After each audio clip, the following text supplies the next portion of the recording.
Hai anak-anak, apa kabar hari ini? Sebelum kita mulai dengan pelajaran kita pada hari ini, Ibu minta seseorang untuk memimpin kita dalam doa. Kan hari ini Ibu bahas yaitu tentang sosiologi sebagai ilmu. Tapi sebelum pada hari ini, Ibu ingin absen dulu. Yang tidak hadir hari ini siapa? Baik, yang tidak hadir semoga minggu depan bisa hadir bersama dengan kita, dan yang sakit semoga cepat sembuh dan minggu depan bisa bergabung dengan kita juga. Baik, sebelum kita mulai hari ini kita akan bahas itu tentang sosiologi sebagai ilmu. Tujuan pembelajaran kita ada 4 bagian, yaitu yang pertama dapat menjelaskan sosiologi sebagai ilmu, yang kedua dapat menjelaskan ruang lingkup kajian sosiologi, yang ketiga dapat menjelaskan hubungan sosiologi dengan ilmu lainnya, dan yang keempat dapat mengidentifikasi tokoh-tokoh sosiologi. Siapa yang di sini tahu apa itu sosiologi? Kalau tidak ada yang tahu, Ibu akan menjelaskan. Sosiologi adalah ilmu yang mempelajari tentang masyarakat, termasuk interaksi sosial, struktur sosial, dan proses sosial. Dalam belajar sosiologi konflik tersebut bahkan dapat kita menghindari permasalahan-permasalahan sosial akhir-akhir ini. Contohnya tentang permasalahan yang terjadi dalam masyarakat, yaitu tentang kemiskinan, tentang anak putus sekolah, tentang kenakalan remaja, dan masih banyak lagi permasalahan yang terjadi dalam lingkungan masyarakat. Yang pertama akan Ibu bahas yaitu tentang perkembangan ilmu sosiologi. Perkembangan ilmu sosiologi muncul pada abad ke-19 yang diperoleh oleh seorang filosofis Prancis yang bernama Auguste Comte. Di bukunya Cause de Philosophe Positif, ia menjelaskan bahwa untuk mempelajari masyarakat harus melalui urutan-urutan tertentu yang kemudian akan sampai pada tahap akhir, yaitu tahap ilmiah. Gagasan Comte mendapat sambutan luas, terbukti dengan munculnya sejumlah ilmuwan di bidang sosiologi. Mereka diantaranya antara lain yang pertama Bertrand Russell, yang kedua Herbert Spencer, yang ketiga Karl Marx, yang keempat Emile Durkheim, yang kelima Georges Simmel, dan yang keenam Max Weber. Mereka semua berjasa dalam mengembangkan beragam pendekatan untuk mempelajari masyarakat yang sangat berguna bagi perkembangan ilmu sosiologi. Yang kedua, pengertian sosiologi. Istilah sosiologi menurut Auguste Comte berasal dari bahasa Yunani atau Latin. Sosiologi berasal dari kata socios yang artinya teman atau sesama, dan logos berarti cerita. Jadi, menurut arti kata sosiologi berarti cerita tentang teman, kawan, atau masyarakat. Yang ketiga, ciri-ciri hakikat sosiologi. Ciri-ciri hakikat sosiologi ada 4, yaitu empiris. Empiris berdasarkan hasil observasi. Empiris itu tidak menduga-duga atau sesuatu yang hanya dibicarakan tapi tidak pernah terjadi di dunia nyata.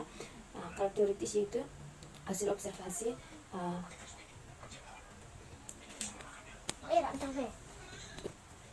Yang ketiga itu ciri-ciri hakikat sosiologi. Ciri-ciri hakikat sosiologi ada 4, yaitu empiris, teoritis, kumulatif, dan non-etis. Yang pertama empiris, berdasarkan hasil observasi, tidak menduga-duga atau sesuatu yang tidak pernah nyata dalam kehidupan masyarakat. Yang kedua teoritis, yaitu berdasarkan hasil observasi atau berdasarkan hasil observasi, yaitu konkret atau sesuatu yang nyata dan yang dilihat dalam kehidupan masyarakat.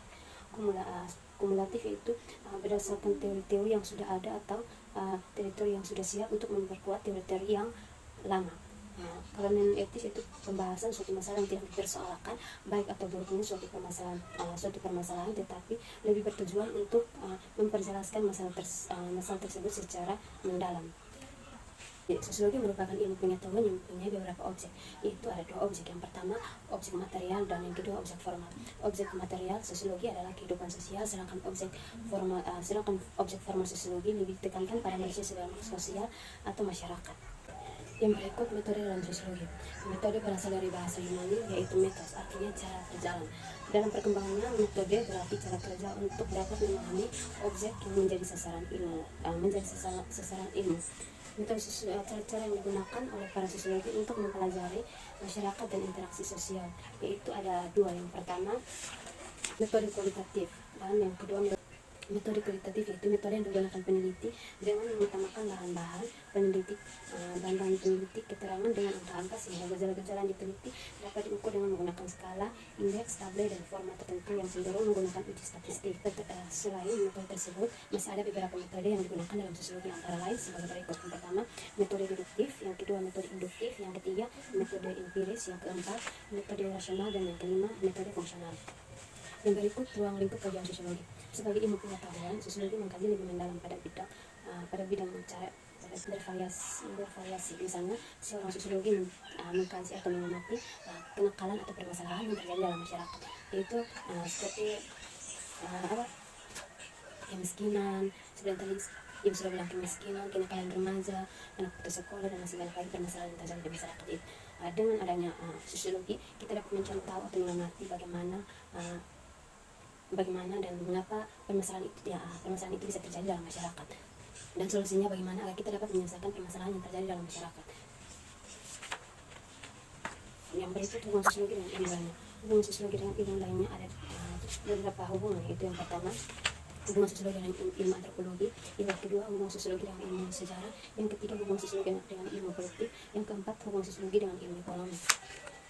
Tokoh-tokoh sosiologi ada 5, yaitu Auguste Comte, Immanuel Durkheim, Karl Marx, Max Weber, dan Captain Horton. Dari 5 tokoh-tokoh tersebut, mereka adalah bapak-bapak sosiologi yang mencari tahu atau mengkaji tentang apa itu sosiologi, bagaimana itu sosiologi. Jadi dengannya kita belajar sosiologi, kita dapat mengetahui tentang kejadian masyarakat yang terjadi dalam lingkungan masyarakat tersebut. Baik, sekian dari penjelasan Ibu. Apakah ada yang ingin bertanya? Kalau tidak ada, Ibu akan memberikan beberapa soal untuk kalian berdiskusi kelompok. Dibagi dalam 4 kelompok. Ibu memberikan 15 menit untuk kalian mengerjakannya.